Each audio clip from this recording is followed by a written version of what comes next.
সবাইকে স্বাগত জানিয়ে আজকে রেসিপি শুরু করছি।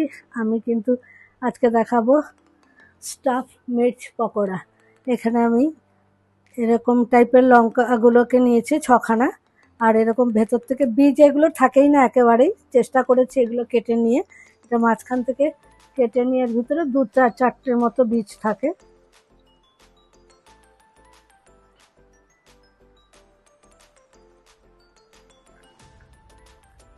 এই দেখুন একেবারেই নেই, 2-3টের মতো এটা স্টাফিংয়ে ঢাকা পড়ে যাবে।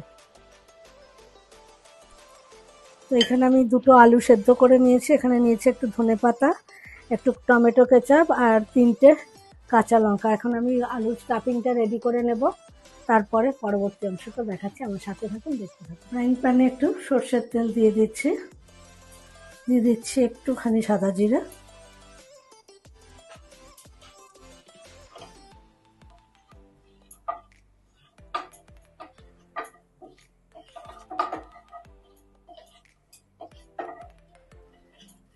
জিরাটা একটু ব্রাউন কালার হয়ে যাবে, তারপরে আমি আলুগুলো স্ম্যাশ করে দিয়ে দেবো। আলুগুলো কিন্তু একটু স্ম্যাশ করে নিয়েছি, এখন নাড়তে নাড়তে আরও হয়ে যাবে।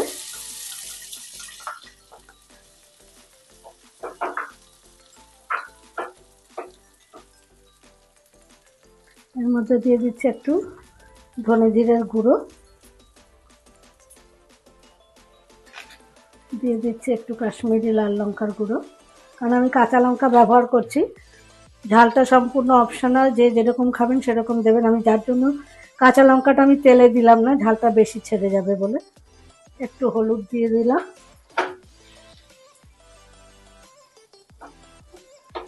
এবার ভালো করে সব উপকরণগুলো মিশিয়ে নেব।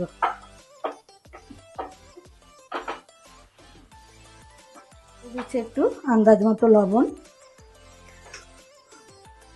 দিয়ে দিচ্ছি টমেটো কেচাপ,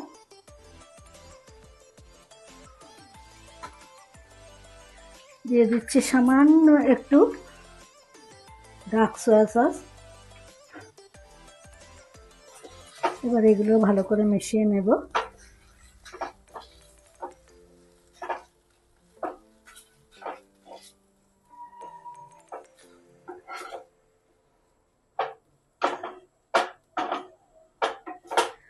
এবার দিয়ে দিচ্ছি ধনেপাতা আর কাঁচা লঙ্কাটা,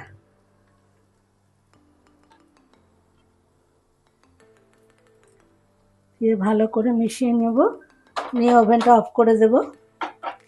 স্টাফিংটা কিন্তু আমার একেবারে রেডি। স্টাফিংটাকে আমি 6 ভাগে ভাগ করে নিলাম সমানভাবে, যেহেতু আমার মির্চিগুলো 6 পিস আছে, যাতে কম বেশি না হয়, একদম দেখুন সমান করে। এবার আস্তে আস্তে করে আমি ভেতরে স্টাফিংটা ভরে দেবো।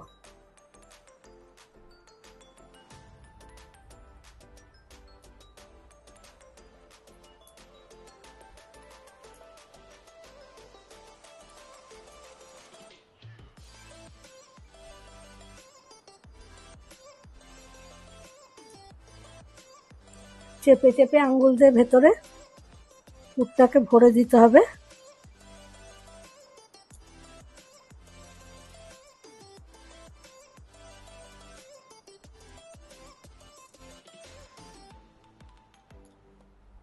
বন্ধুরা, ঠিক এইভাবে স্টাফিংগুলো ভরে ভালো করে এইভাবে চেপে আমি রেখে দিচ্ছি, সবগুলো একইভাবে করে নিচ্ছি। পুরগুলো সব ভরা হয়ে গেছে, এটা সাইডে রেখে দিচ্ছি। এবার আমি ব্যাটারটা রেডি করব। এখানে আমি বেসন দিয়ে দিচ্ছি 4 চামচ মতো,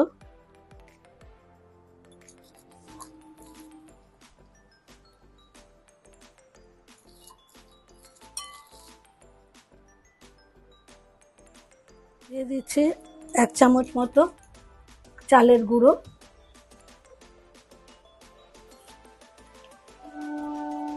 দিয়ে দিচ্ছি বিট লবণ 1/2 চামচ মতো, দিয়ে দিচ্ছি রক সল্ট,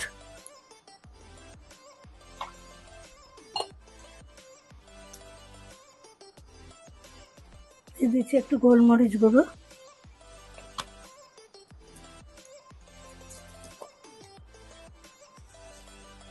দিয়ে দিচ্ছি 1 চামচ সাদা তিল,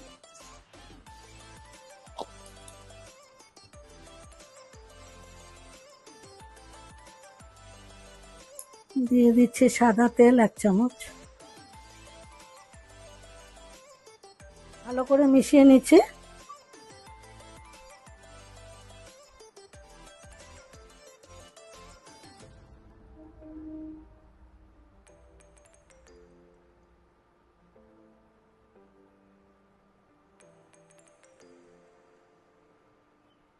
তেলটা আমি দিলাম দারুণ খাস্তা হবার জন্য। দেখুন একদম কিন্তু পারফেক্ট হয়েছে সব মিশ্রণটাই।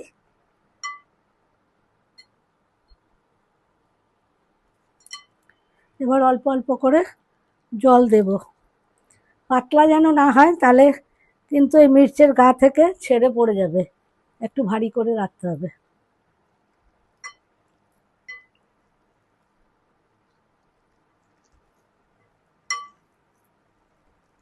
হলুদ দিয়ে দিচ্ছি, আমি দিতে ভুলে গেছিলাম।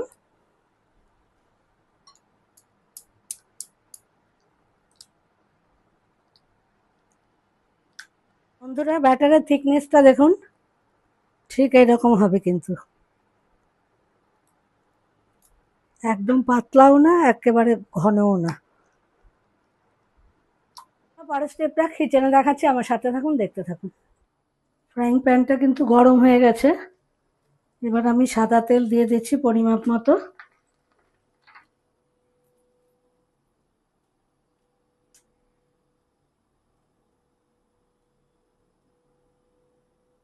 এবার একটা করে এরকম লঙ্কা ব্যাটারের মধ্যে ডুবিয়ে নিয়ে তেলে ছেড়ে দিচ্ছি।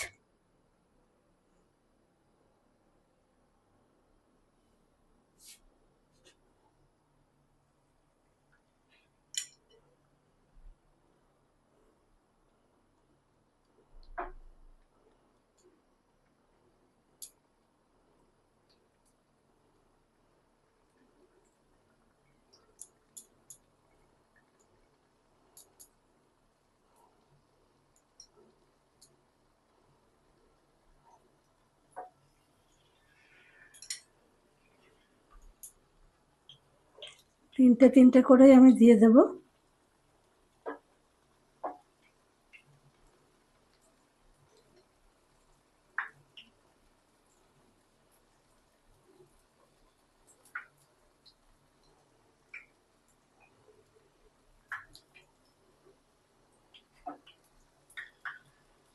তবে আবার উল্টে দিচ্ছি আমি, দেখুন ভাজাটা কিন্তু ঠিক এইরকম হবে।